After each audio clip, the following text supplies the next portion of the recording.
3 days. Been going crazy. What the heck is going on with this thing? Why do I have voltage on my kill wire? Alright. I've got it down to like nothing. 0.03. Best I could figure, it was in the plug. So I pulled the plug, wired everything up, bullet connectors, and looking pretty good. Oh boy, here we go again. All day yesterday, and it's supposed to do it again all day today. Can't get nothing done. Oh, what a beautiful morning. Oh, what a beautiful day. I've got a wonderful feeling. I've even got my bug spray. Man, 2 days of freaking rain. Finally, it's out of here. Get something done. What I've got to do, get this puppy in the Wawa. I had to make a harness here for my tilt and trim. That's done. I need to set up the remote with the key switch and blah blah blah. The problem I was having with the freaking wire, the black and yellow keel, was I was getting voltage through it. Where, how, was ridiculous. I've got days of video. I'm not even going to show it. It's just, I'll tell you about it. It just got so ridiculous. So what I did was, I pulled the black and yellow wire out of the freaking harness, tracked it down. Here it is right here. Any amount of voltage going into the power pack will kill it. So I kept getting all this damn voltage going in there. They come over here and, couldn't find anything wrong with the wiring. Come over here and move that plug around, man, and it was just all over the place. So I said, shock, off with his head. So, I mean, it's one wire coming through, goes to the key switch, disconnected from the key switch. I'm not hooking it back up to the switch, even though 3 frickin' switches all show fine. So I'm going to hook up a separate kill switch, kill button, and screw the key switch. I don't want any voltage through this thing. Last but not least are the service bulletins. So the biggest problem with the service bulletins, as far as I'm concerned, this motor's been around for 20 years. It doesn't show any signs of overheating or anything like that. So, it's, in my opinion, it's been running for 20 years. Doesn't look like it's had a problem in 20 years. But the service bulletins want you to put the upgraded spring in the thermostat housing. It comes in the kit with the upgraded pump. Everything is in that kit that you need to move the P indicator hose. They want you to move it up here and or up here. If you look in there, this is like the 4th time I've shot this video. You see that it's already basically pre-drilled and pre-threaded. All I have to do is tap through into the water jacket back there. And at first I'm thinking, well, that's not a cure. That's just telling you you're getting water up to the top of your motor. But it is, in effect, a type of a cure because it helps flush out the air that's trapped up there. Also, a quick fix I read in the forums with the service bulletins, which are all on the iBoats forums. Instead of drilling everything out, you just get a longer hose, run the hose up top and back down. People don't know it because it's hard to see, but I put masking tape over my little nipple thingy. So when this thing is peeing, it's not, it always shoots out and hits right here, and just I get soaking wet. So I always put masking tape or duct tape to direct the water in the barrel, or keep the water in the barrel, not on me, not on the ground. So in the service bulletin, they want you to remove the nipple. No nipple. They'll give you a grommet that comes in the kit. Put the grommet in here and just squeeze the hose through it. No nipple required. Anyway, she ready to go as far as I'm concerned. The other service bulletin was change the jets in the carbs. They figured bigger jets cool the engine with fuel. Well, a lot of people didn't like that. It screwed up their motors and blah, blah, blah, blah, blah. If that has been done to this, fine. If it hasn't, fine. I'm not going to worry about it. What else went with the jet deal? Change the timing, high speed. I'd have to do the Joe Reeves thing, which I'm probably going to check that out anyway, to 17 instead of 19. But without changing the jets and all that crap, I'm not going to worry about that either. Now here you can see somebody had these marks on here. Here's your 20, which, you know, they really marked it for 19, I'm guessing. Then here's the 12. What the hell is the 12 for? And they put a mark on this side too. I don't have a clue why that's there. So I'll check my timing, cranking speed, Joe Reeves method, see where it's at.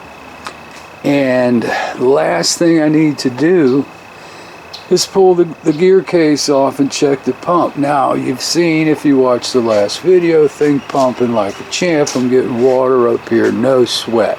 I'm sure it has the upgraded kit because of the spring in here, which goes with the kit, the red spring, and the tan and blue upgraded temp sensor. So I'm going to rely on the temp sensor and the warning buzzer. You know, if this thing starts to overheat, the buzzer should go off. And I will change the hose. I don't have a problem with relocating this hose. When I saw the hole up there, if you go to CDI website, and they have the same service bulletin, they say if your motor has that hole already in it, use it. So if worse comes to worse, I don't have a problem changing that hose around. But like I said, it's 20 years later. You know, 20 years later, you're doing a service bulletin. Now, I had a service bulletin on that 30 horse, 1990 Johnson 30 horse. And that was a simple deal with the cam, throttle cam and follower that wanted you to set it way up higher than normal. And that was the last thing I did that motor, was readjusted all that stuff. And I'm like, what happened to my Johnson? Damn thing just didn't want to run right. And I would set it after the mark, I would set it before the mark, I'd set it between the marks. You know, I'm like, what the hell happened? Well, come to find out I needed to go a little bit farther past the timing mark on the cam throttle. So that's what's going on. When I get this thing in the water in 2 days, it doesn't look lovely, but we've got lovely weather. So last time I turned my carbs out back to 1.5, and I came off just a hair more off of 1.5. Still seems to be a little bit too smoky. Plus, there's no fast start hooked up on this thing yet, no cables. And it fires up without the fast start. And I mean, one push on that key switch, man, just dumps a buttload of gas in there. It's too smoky. I'm going to double check that damn primer and make sure it's not leaking. And then what I got going on, here's my I'm probably just going to use the old kill switch here. You know, when I want to kill the motor, I'll just pull the, you know, the little clip off until I get to the damn store. Bob, I don't feel like running out to the damn store right now. So this should kill it. Boom. What I got going on here, taking all my boxes, I said this before, and I'm going to put all the best parts together from these 3 boxes. The original plan was to paint and, you know, make a nice one, but let's just get this thing in the water. So these things are nasty. You know, caked up grease from over the years, scraping and where's my screwdriver? Scraping this crap out. I mean hard, like in the steering, you know, grease gets all hardened up, dirt in there. God, no wonder. Pain in the butt. Alright, nice and clean, babe. Now I've got this marine grease, but I don't want to slop this thing down. You know, just bare minimum. Just so things slide.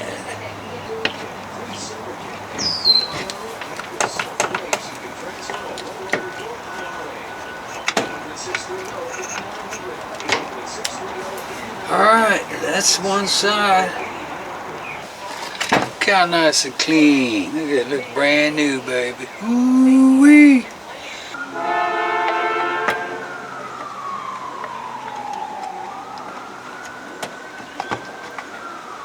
There it goes.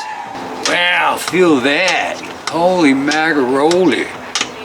That feels good. Oh man, that is like so nice. But it's always different when you get the damn cables on. So here's my kill switch. Temporarily. Well, let's give it a shot. See if she works. Better work.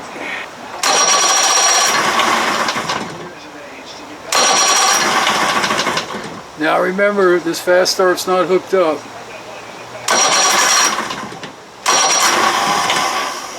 Come on, baby.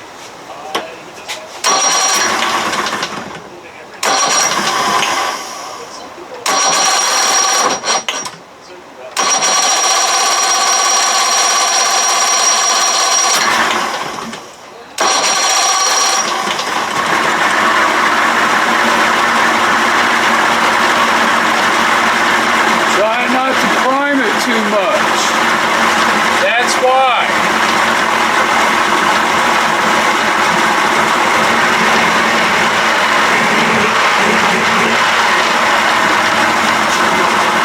So key off, nothing's going to happen until I pull my lanyard thingy.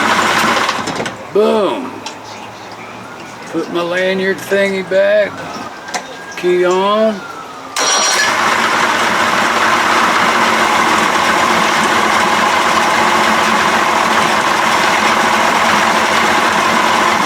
And water is so nasty from priming it, all that unburned fuel.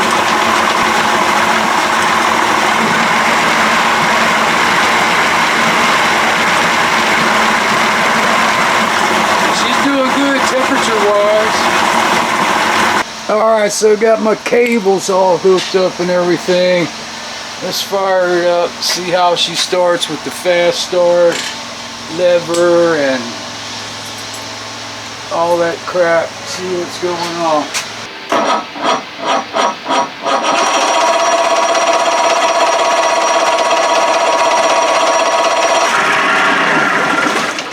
I had to prime it a little bit.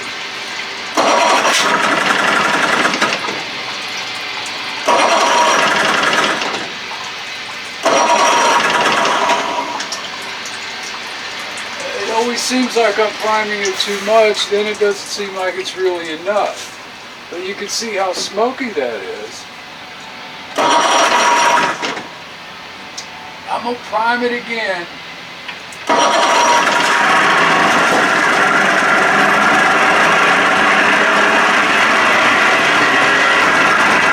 So damn smoky. Jesus, look at that.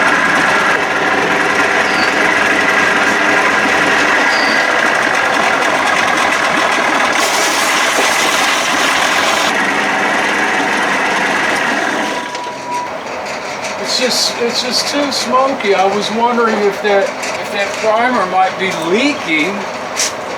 I did take it off and check it one day. It looked pretty good. But after it warms up, you know, it stops smoking so much. Still got my carbs at 1.5 turns. And after it warms up a little bit, it's not so bad.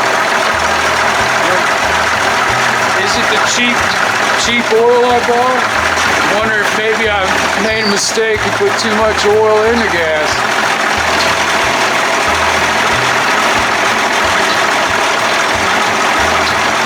Can't beat that temperature, man. That thermostat's working. Right there is almost cold compared to the way it felt a few minutes ago. Put in gear, see what happens.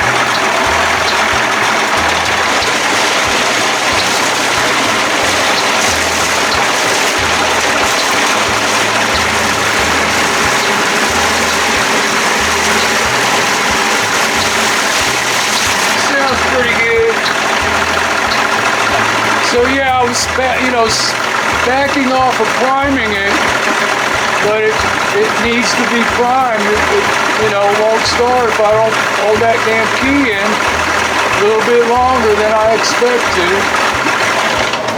So tomorrow, it's kind of a do or die for me.